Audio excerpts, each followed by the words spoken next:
তা এখন রেডি হয়ে বেরিয়ে পড়লাম। বেরিয়ে যাব এখন নামযজ্ঞের প্রসাদ খেতে। ও পাড়াতে খিচুড়ি প্রসাদ দিচ্ছে, ওই পাড়াতে কিনতে সবাই মিলে এখন খিচুড়ি প্রসাদ খেতে যাবো। বেশ ভালো লাগে বাবু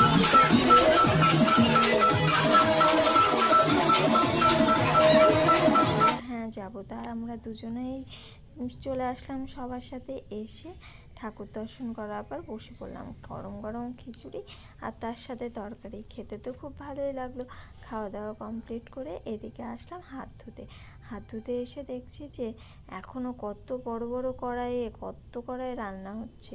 এখনও লোকজন আসতে বাকি আছে। তারপরে আবার মালসা প্রসাদের বা চিড়ের প্রসাদ নিয়ে বাড়িতে চলে আসলাম। আর আমার চিড়ের প্রসাদটা খেতে যা লাগে তোমাদেরকে কি বলবো।